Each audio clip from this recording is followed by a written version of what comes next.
channel. If you're new here, my name is Sue and I'm the creator behind my small crochet business called RobotSakura.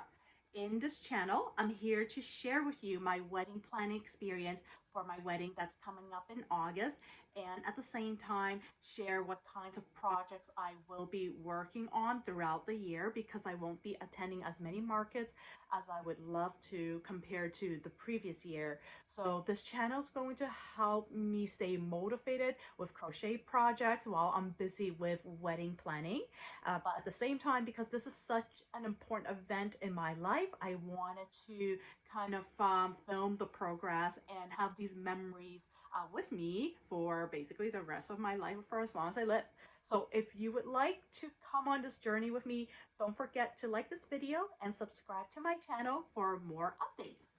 So today is February 1st, and those of you who have been following me along here will know that my wedding is on August 17th of this year. So I started filming videos on YouTube to share my wedding planning journey thus far, because I pretty much just started wedding planning near the end of last year, going into January of this year. And at the same time, like I said, I also want to share some of my crochet projects for the rest of the year.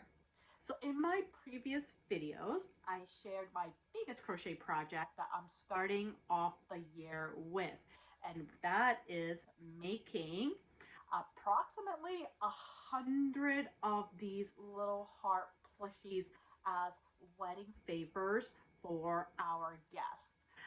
This week, I'm proud to say that I was able to crochet 20 heart plushies in total for the week, which brings me, compared to last week's number, adding on top of that, I now have 47 plushies in total. So I'm almost halfway through, guys, and it's only February right now. So this is starting to feel like such a relief that I'm going to be able to crank out these guys enough time so that I can prepare them for our guests that will be attending our wedding in August.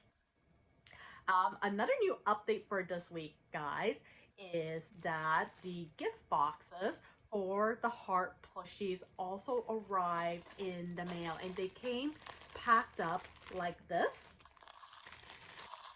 It came with all these like little accessories to put the boxes together. We ordered these from AliExpress, and I will, if you're interested in them, I will link them in the description box down below so that you can check them out. Initially, the gift boxes that we were eyeing on ordering measured 6.5 centimeters in length, width, and height. But I was really worried that when they arrived, these guys were not going to fit in the box. So my fiance actually did a little bit more research, and he found these ones here, which is a little bit bigger. They measure 13 by 8 by 6.5 centimeters. So I'm going to assemble these here and make sure that they do fit. And let's test them out and see if they will actually fit. I'm pretty positive that they will, but I'm going to show you what the boxes will actually look like and how they will fit. So first, it comes flat packed like this, and it has a little flower. I guess I don't know what kind of engraving this is, but some type of engraving. And there's some writing at the top. It says "Sharing Sweetness," which is really nice.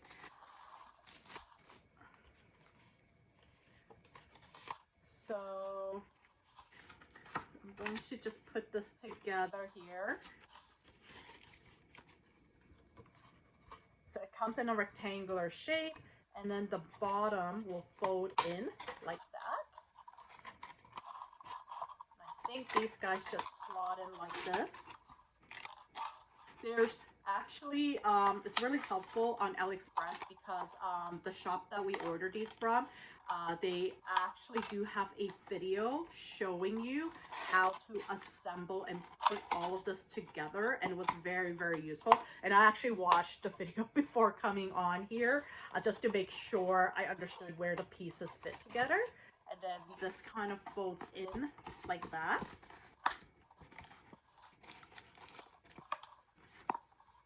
Folds in like this, and then the top part here will just fold over. Get it lined up correctly, and we'll just fold over like that. Okay, and essentially this is the size of the box. So I'm just gonna grab one of the plushies that I have over here. And if you have a look just side by side, it is more than enough space. So what we're going to do is we're going to add tissue paper inside the bottom so that it sits up a little bit higher, and then drop these guys in, and then we're going to add some treats in here. And the rest of the assembly materials here comes with these guys. This is, I think this is like a little handle, and this little stuff here are stuff that you can make a bow with, and I'll just quickly show you. I'm not going to put it all together because I don't want to assemble this box fully, since I do want to add other things in here other than the plushie. But I'll just quickly show you what the rest of the assembly materials come with. So these look like bells, but they're actually not bells. They are, I think they're like little fasteners that you can it basically helps to hold the shape of this together. And then this little thing, this little piece here just folds in, and you match the holes like that.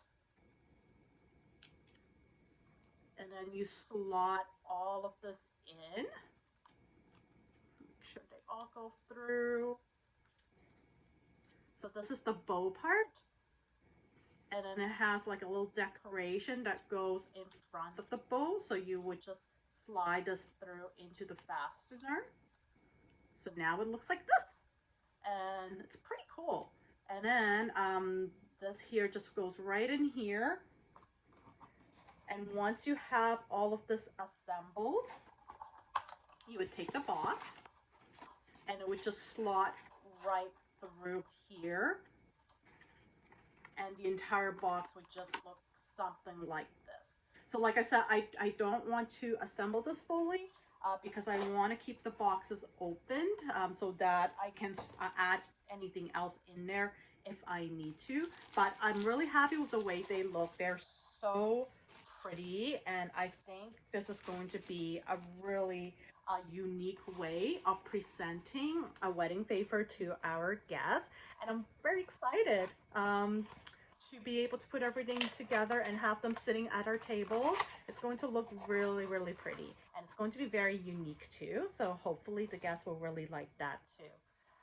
Yeah, in terms of any other updates with wedding planning, we made quite a bit of progress this week.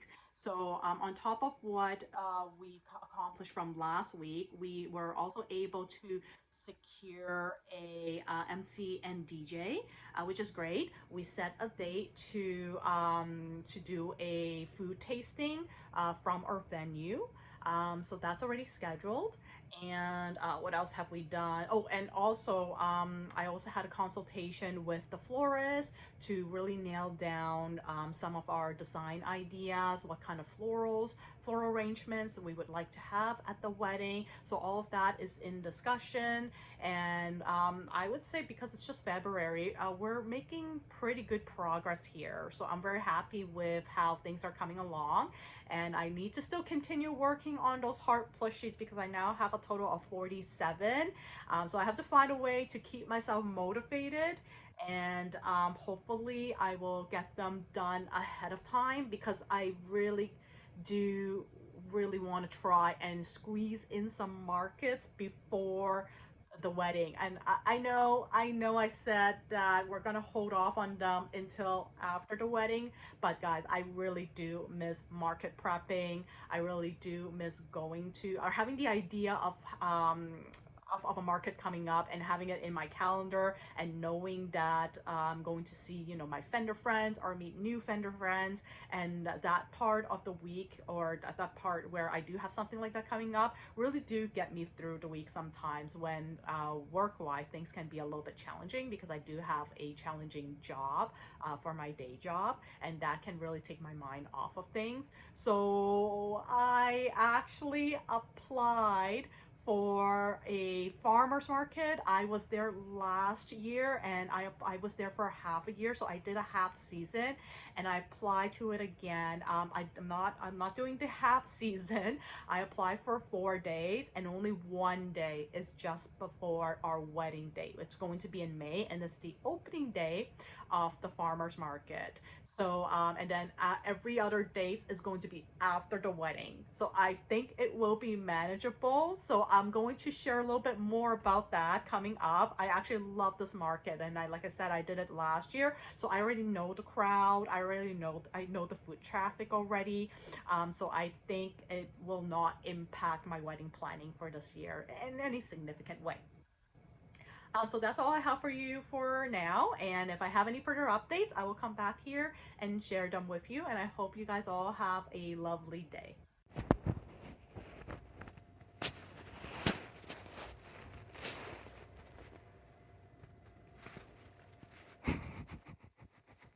Hey guys, I came back on again because I was actually just out. I dropped by Michael's to pick up some yarn that I was running out of. I was working on some snakes for Lunar New Year, and there's an ice green color yarn from Michael's called Sweet Snuggles Light that I typically use. And I don't know, I just wanted to bring this up because I was actually trying to order the yarn online on the Michael's website. I'm from Canada, so when I went on the website today, they actually did not have any of the Sweet Snuggles light yarn or the Chenille Home Slim, which was really odd to me. So I thought, oh, are they discontinued? So I actually physically went out and dropped by the store, and they did have Sweet Snuggles light in stock and Chanel Home Slim. It was fairly low in stock, but what I noticed was that the quality of the yarn seemed very different for most of them. So I picked up, I guess, some of the yarn, some of the old yarn were probably still in stock on the shelves. So I grabbed those one, but there weren't very many. So for example, they only had one skein of this in the original quality yarn. So I grabbed that because I don't know what's going on with this brand right now. I'm worried that they are being discontinued and they're going to go out of stock. And then the ice cream yarn that I was mentioning earlier is this one here, and this is the when I felt it, this is the original quality of the yarn. But again, they only had one skein, and the rest of the skein were very different. It was the same shade, but the quality of the yarn was a little bit different. It seemed a little bit stiffer. So I don't know what's going on there. And then I also grabbed the shade here, which is the mustard color, and I use this shade quite a bit when I make my chickens, and I use it for the beaks. So I grabbed those, and then I also try to grab the agave. I think that's the color of the yarn. It's this foresty green yarn from Chanel Home Slim, and like I mentioned, the quality was very different. I'm going to show you an example of this, and I don't know if this is happening at every Michael's. I'm going to maybe check a different location tomorrow if I get a chance to go out. But this is the one that I picked up, and if you have a look at it, I don't know if you can see this clearly on camera, but this is a very different quality compared to the previous yarn, and this was the only skein on the shelf, so I didn't have any choice. But I do have an old skein that I still have in my stock, which is this one here. And this is the original quality of the skein, so it's a lot more smooth compared to this one here. And I don't know, so this is the new skein that I grabbed from Michael's, and it looks very different compared to the original skein. So I don't know what's going on with this brand, and I don't know if you guys have had similar experiences before.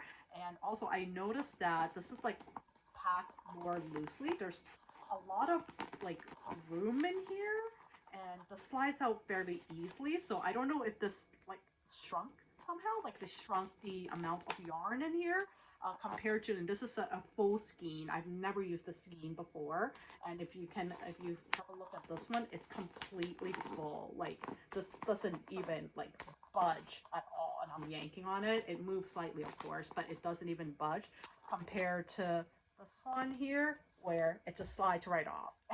And that's how it came in the store. So I don't know if I should be returning this, because I don't know what's happening with this. But yeah, if you can if you've had this experience, or if you know what's going on here, maybe share some of your experiences or any updates about what's happening with this yarn at Michael's. Luckily this is not my primary yarn. The yarn that I typically use is Premier Parfait chunky yarn, but some of my projects I do typically like to use this yarn because it is a thicker yarn. So if I want my plushies to look a little bit more on the fuller size, or even just slightly bigger, I would turn to the Sweet Snuggles Light from Michael's and Chanel Home Slim.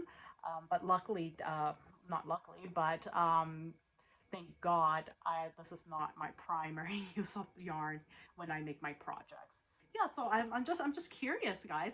Do you know what's happening, or has anyone else has this experience? Please share and comment down below.